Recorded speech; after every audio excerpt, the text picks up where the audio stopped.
So I reconvened with myself and said, okay, well, if there's one thing I do know, it's this neighborhood, that I've spent better part of 20 years living in. And I was like, okay, I think this is like a good place for me to start. Just talk about what it's like to simply live here. That was filmmaker Joey Yee, aka Uncle Fuzz. I'm Jeff, and this is Storied San Francisco. This is episode 14, part 2. Joey picks up where he left off in part 1, telling us about his life after high school.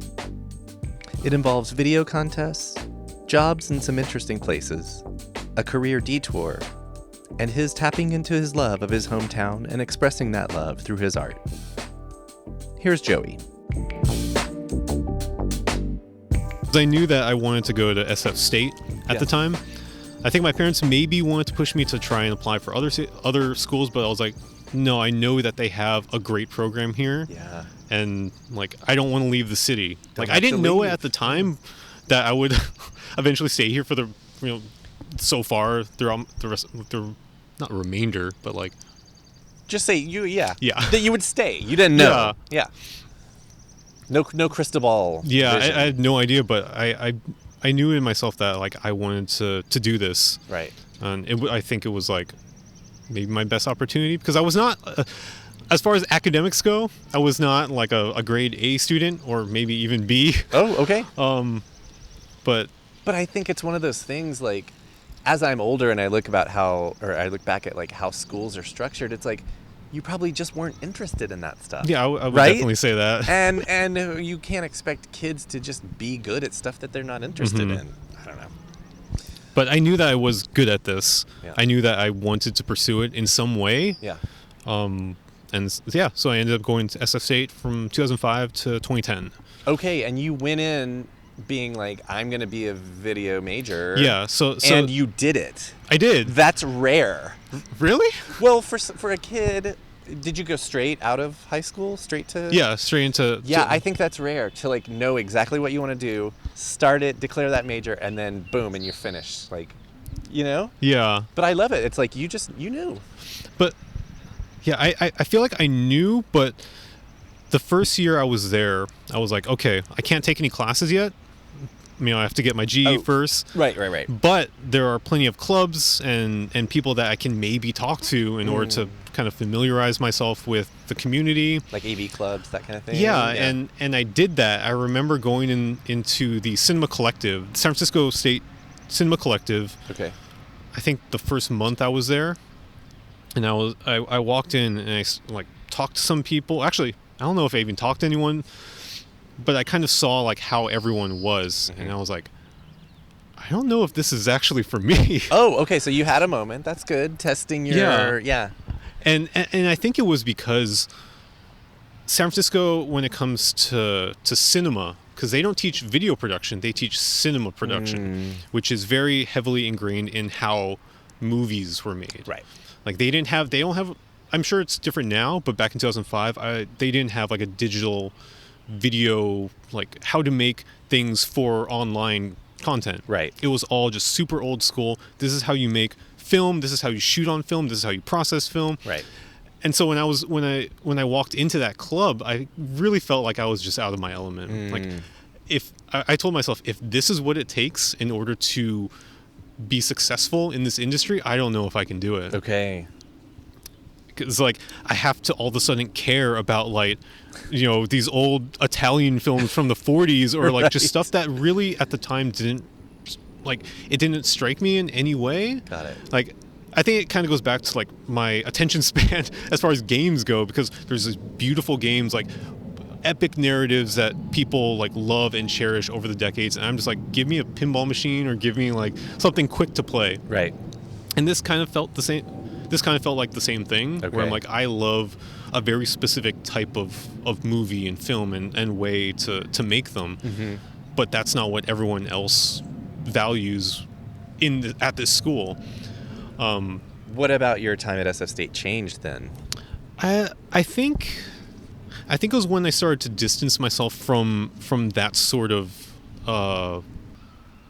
Like as you started actually, taking, as you started taking, because you said your first year especially, you weren't taking video classes. Like once you did start taking video classes, was there like more room to do stuff that wasn't movies? Absolutely. Okay. But that didn't happen actually until my senior year. Oh, okay. Because a lot of the prerequisites at the time for the cinema production major, it was a lot of, lectures. There was a lot of sitting in lecture halls, watching a movie, discussing it, writing a paper about it. But during my senior year, there was actual hands-on stuff. There was a screenwriting class, which I really enjoyed. And there was a directing class that I took, which actually got people hands-on experience working with an entire crew, because everybody in the class took a part in making something. Played a role in the production. Yeah, so you're either script supervisor, you're assistant camera, you're set dresser, you're a prop maker. Everybody like rotated roles every single week, and so you really got to know how things were made. Did you have a favorite role, or was it editing? I don't think so, because everyone was able to edit their own project. Oh, got it. Okay. But as far as the production goes, I think I really liked building, because we had sets and props. Yeah, the set building. Yeah, okay. I think that was like the most enjoyable part when I wasn't actually directing my own thing. Well, that goes back to your love of putting things together, I know. Right? Yeah.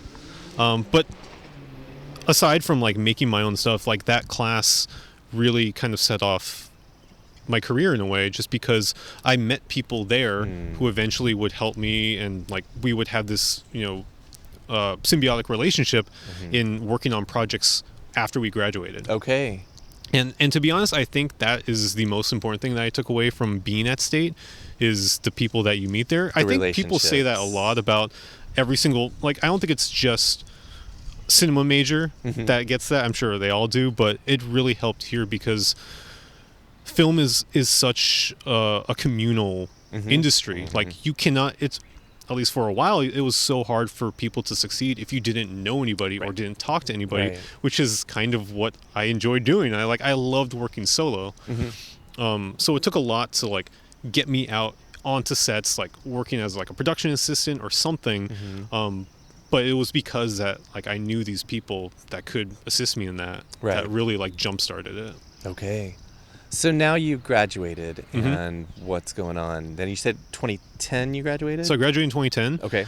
This is when my life kind of took like a strange detour for a little bit. All right, we love strange detours. Because... Oh, I had one question. Oh, yeah, sure. Real quick, going back, when you went to State, those roughly four or five years. Where did you live? I lived at home. Okay. Out here in the Richmond. Out here in the Richmond. Okay.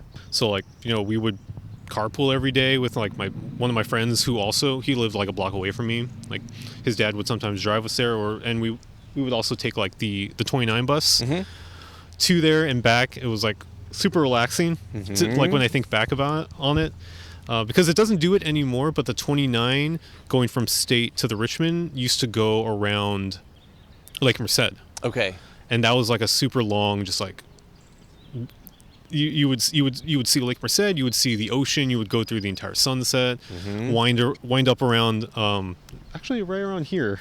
Right. Yeah, it comes over here. I just wanted to get that out of the way. Then, okay, so now you graduated. Detour. So I graduated in 2010 May. During the rest of the year, I was kind of working on like other, like playing minor roles on sets. Like I worked on a couple music videos with some friends. Okay. Worked as like a script supervisor for like the short film Berkeley. Getting paid, or you can laugh. I think one of them was paid. Okay. It didn't matter. You were just getting experience. I was just like, just tell me what to do. Like, I don't know anything about this industry despite going to school for it. Right. But let me know where I can help. Okay, got it. And then in August, or actually during the summer of 2010, there was a contest run by Justin Lin, who is the director of like a couple of Fast and the Furious movies, and he was starting a new website called youoffendmeyouoffendmyfamily.com, based on the Bruce Lee quote. Right. And it was this website and kind of like this movement to help lift up Asian voices in the arts. Awesome. And one of their contests that they had was this: anyone can enter, make a short film using these 4 lines. Okay. It was just like a short prompt. And I was like, shoot, it's free. Like, I guess I'll just try to do it. Because I had a camera at the time and I wanted to make something. And so I sent in my film, knowing that there were about 200 to 300 other people. Yeah, you're like, working I'll do on it. this. It's like, I'll just send it out, kind of forget about it. Yeah.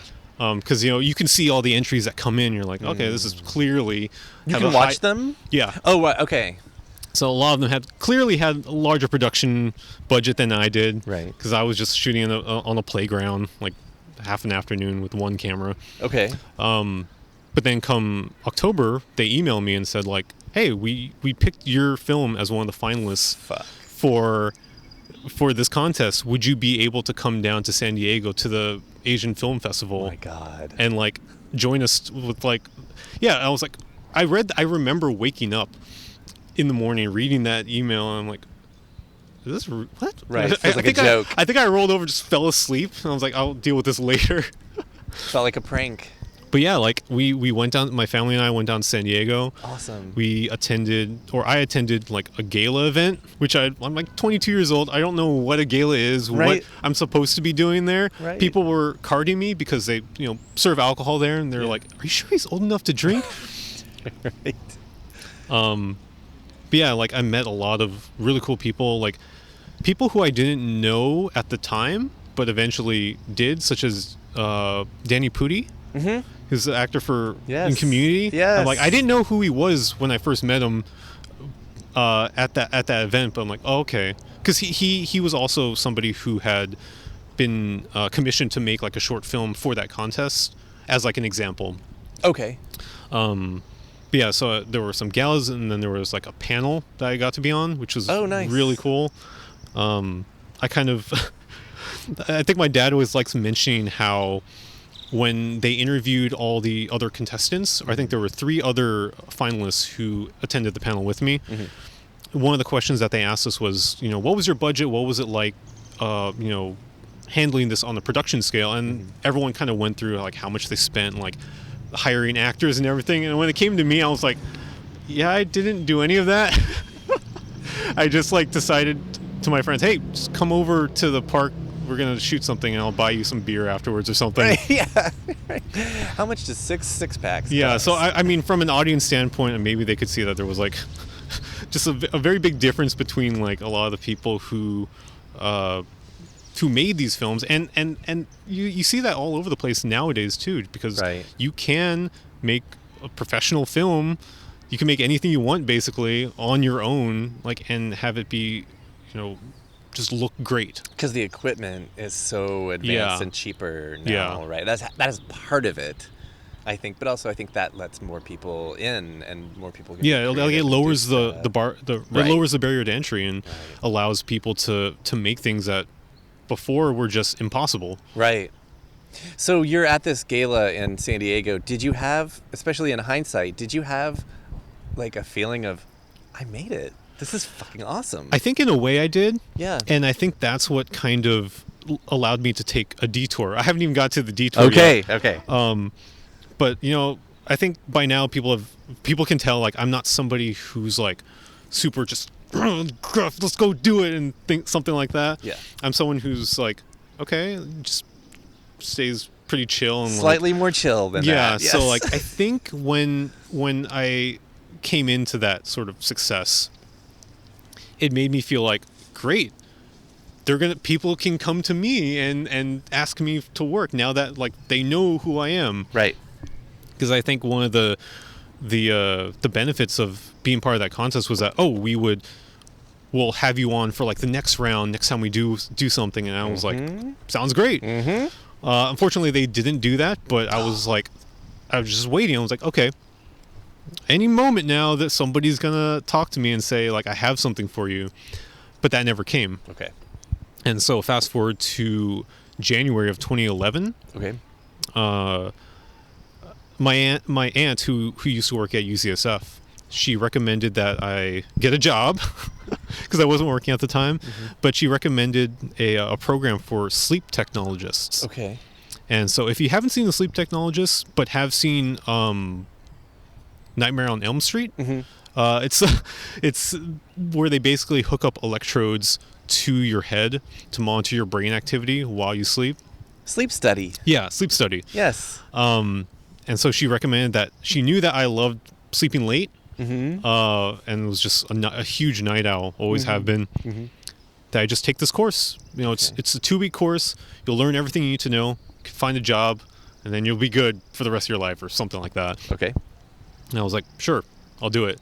And by March, I was hooking people up to electrodes. Oh shit! You got the job. I got a job Okay. at a local Bay Area clinic that has stations around like just all over San Francisco, all over Oakland, Alameda.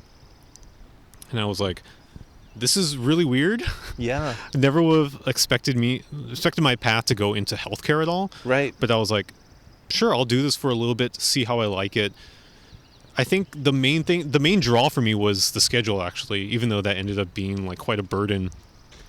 But it was 3 12-hour shifts every week. Okay. From 7 a.m. to 7 p.m. to 7 a.m. Wow. Okay. And I figured, okay, I'll work three days a week. The other 4 days I get off. I can try to rotate my schedule back to non-vampire. Right. And then I'll be good. I can hang out with my friends on the weekends. Mm-hmm. I'll be fine. It wasn't as easy as it sounds. Right. Because like with the combination of like trying to get blackout curtains to do this, and like, yeah, it was tough, but at the same time, it's also the job that I've held the longest. I did. You still do this now? No, I don't. Oh, I don't. okay. But like overall, I spent more time there at any other job than any other job since. Okay. And I was there for 3.5 years, trying to make, that work alongside any sort of projects that I have during my 4 days off. Mm-hmm. And yeah, and I actually did. Like I worked on a lot of stuff for, I think it was around 2012 or 2013. I was like, maybe I'll try like YouTube, Right. just try it out. Like, and I got a couple buddies together and we did like gaming videos. Start our own channel. Try to put as much effort into it as we could. We got up to 300 subscribers, Nice. which we thought at the time was an amazing achievement. Which, hey, it is. It's More hard than to, zero. It's hard to It's get awesome. 100. It's hard to get Right. 50. Absolutely. But yeah, and I think at the time, I kind of knew that I wanted to continue in this path. Mm-hmm. Like I wanted to keep making videos. I wanted to, I don't want to be a sleep tech for the rest of my life, because I know that's just going to be damaging when I'm like 50 and still Right. waking up at 5 p.m. and going to work all night. Like, let's make that just a story. Let's little just part make of my that life. like that fun thing that I can talk about and laugh about. Right. But I'm still like chugging away at video stuff on my own until 2014, when one of my friends from college calls me and he was like, "Hey, are you still looking for an editing job?" Mm-hmm. I'm like, "Yeah, sure." The only thing is that he worked at the SF Armory at the time, Oh, okay. which, if you don't know, is the headquarters of Kink.com. It was the yes. It was the headquarters of Kink.com, At that time. our local adult film production company. Yes. And I was like, because I've been friends with him for like, at that point, 7 years. I'm like, sure, let's do it. Okay. And so he like got me the interview, and I worked there So you worked at Kink. I worked at Kink. So For how long? I worked there for about a year and a half. Okay. And I was doing their affiliate marketing, which means that I don't deal with any of the stuff that they produce in-house. Okay. It was mainly dealing with external third-party stuff. Okay. So I will say it Was it still porn? Yeah. Okay. Still is. Yeah. Which is kind of a bummer, because I know that at Kink, if you haven't been on one, if you weren't able to go on one of their tours that they have, like you'll know that they put a lot of effort into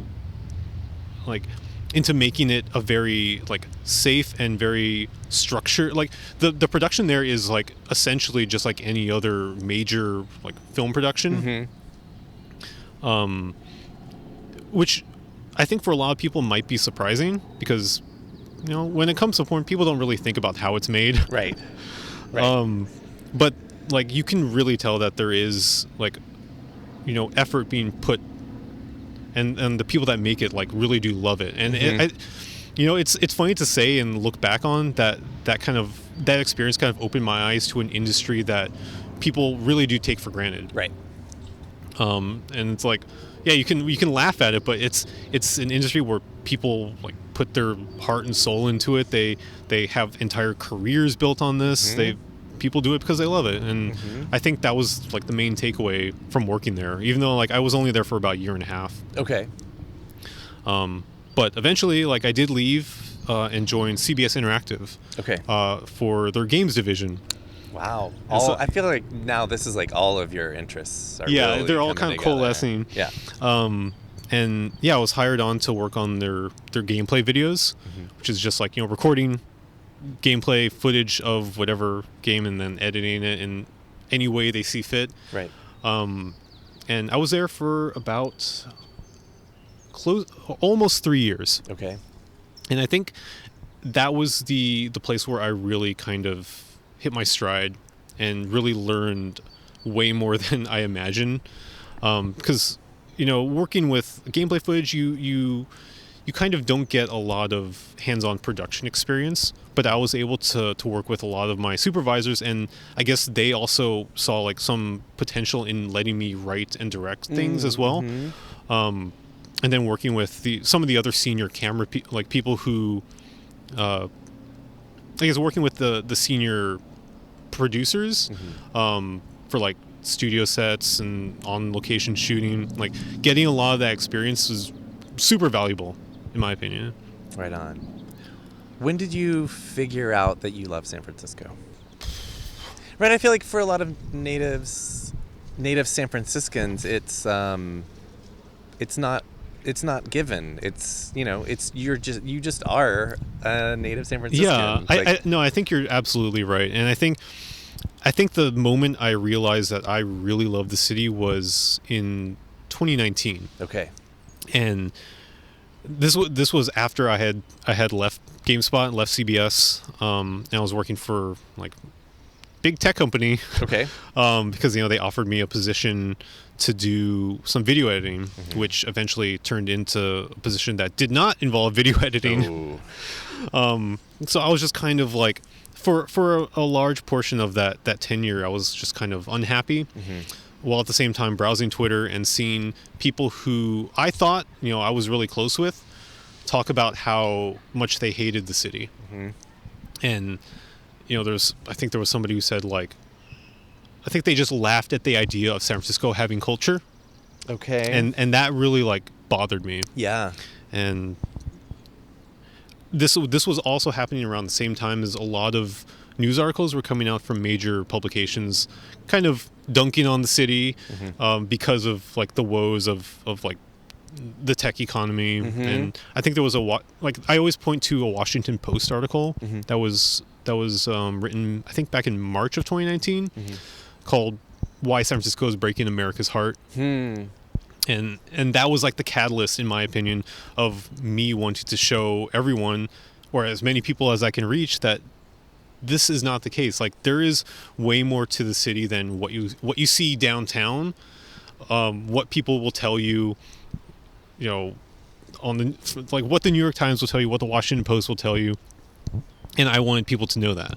And to me it felt like the perfect time, just because I was in this position, in this career position where I was not happy and I needed to make something, and that was it. Like I kind of just put two and two together. I'm like, okay, that makes perfect sense. Let me go off on my own. I'll figure it out. I'll do some freelance, but I really want to show these people what the city means to me. So you already had the medium, and now you have the message. Yeah. Yeah, it's like a natural fit. And so I guess I do have a couple questions. Like, were you already aware of or seeing other people or groups that were also like in defense of San Francisco, and where, like, besides Instagram, like, did you have YouTube? Like, what was your kind of what was your like attack or your plan?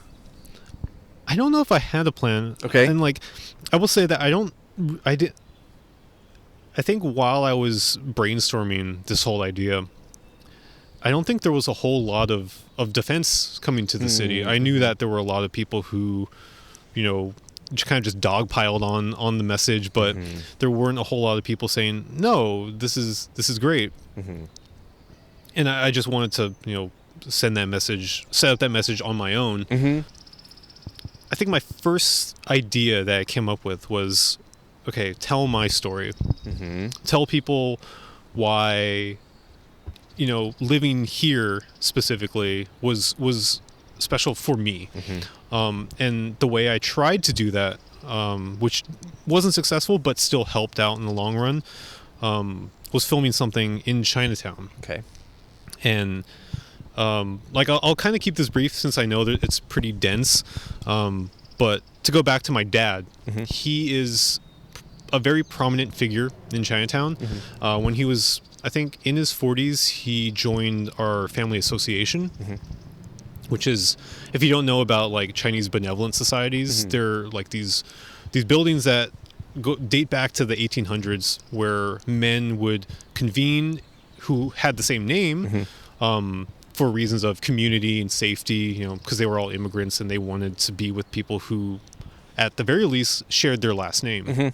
But these societies kind of evolved into more of like these men's clubs where, they would just go here and talk about like stuff for the community. I honestly, there's a lot that I don't know about, but what I do know is that my dad was heavily involved in these. We would go to Chinatown a couple times a month and like attend these banquets for who knows what. Was it the Yi Association? The Yi Association. Okay. And I always thought it was incredibly fascinating what he did, because I didn't actually know what it was that he went down to Chinatown every single week for. Right. But I knew that it was for the benefit of the community in some way. Okay. And I wanted to tell this story. I wanted to make something and connect it to my greater being in some way, while also investigating what exactly goes on down here. Right. So it was September 2019 was the Autumn Moon Festival in Chinatown, which is when we went down to film. Like, got me and a couple of friends from like a couple of colleagues. We ran about like a 4-person crew, did an interview with my dad, shot a whole bunch of B-roll around the festival. And then that footage just kind of sat, because I felt like when I got into editing, I was like, I don't really know exactly what I want to say with this yet. So I was like kind of disappointed that I spent a lot of energy kind of gathering these people together and putting these ideas into motion and not really knowing what to do with it. So I reconvened with myself and said, okay, well, if there's one thing I do know, it's this neighborhood, that I've spent better part of 20 years living in. And I was like, okay, I think this is like a good place for me to start. Just talk about what it's like to simply live here. This neighborhood being the Richmond District, and specifically the outer Richmond, because that's where I've been all this time. Because I know that it's very different from a lot of the city, and I think it was important for me to show people that, because I don't think a lot of people understood like what is basically west of like the Fillmore district. Once you get past that, people just kind of taper off and like go other places. Nobody really comes out here to be here. Right. Like, they're either here for like the beach, maybe outside lands, and then they go back to the other side of the city. They're also the biggest neighborhoods in the city, right? Yeah, they're huge. Like Sunset and Richmond are enormous. Yeah. Like micro hoods within big neighborhoods.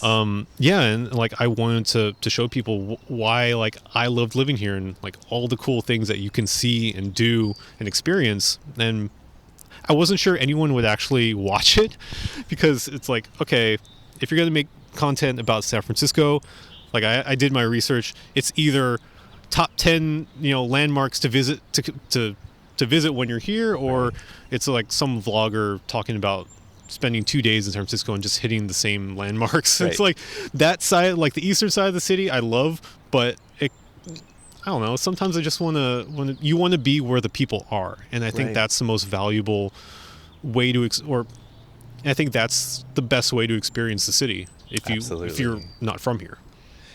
Last question, Uncle Fuzz. Right. So yes, my handle in pretty much every social media outlet is Uncle Fuzz with one Z. Yeah. A lot of people ask me that, and it's pretty simple, but at the same time, it kind of points to how I think and like what I kind of things I enjoy, because it's a reference taken from an old Electronic Gaming Monthly magazine. Okay. When these two guys who are like game developers, they run a test on somebody, or they run a test to basically determine, do video games cause violence? Because in the late 90s, that was like a huge thing.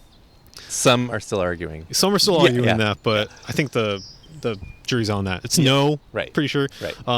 But you know, it was topical at the time, so they sat someone down with like they sat one of the kids down with the super violent game, blood, gore, whatever, really fun game, but violent, and then the other kid got to play an edutainment game called Uncle Fuzzywinkle's Garden of Enchanted Delight, in which he's like, I'm playing what? And he goes insane and nuts and starts destroying everything. Right. So they conclude that yes, video games do cause violence.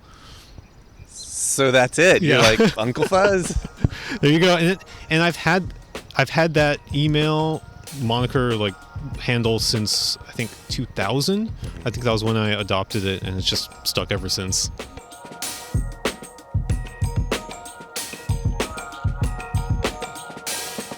That was Joey Yee.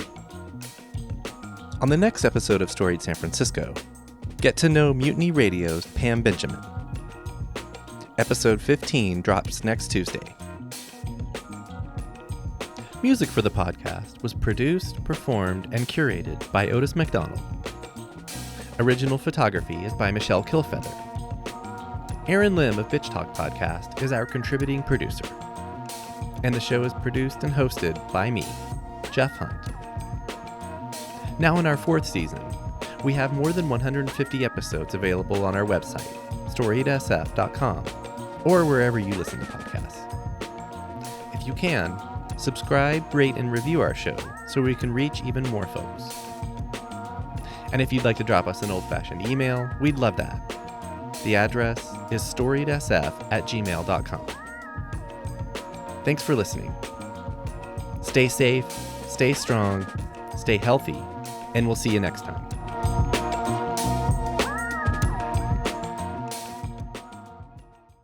This podcast is a proud member of the BFF.FM podcast network.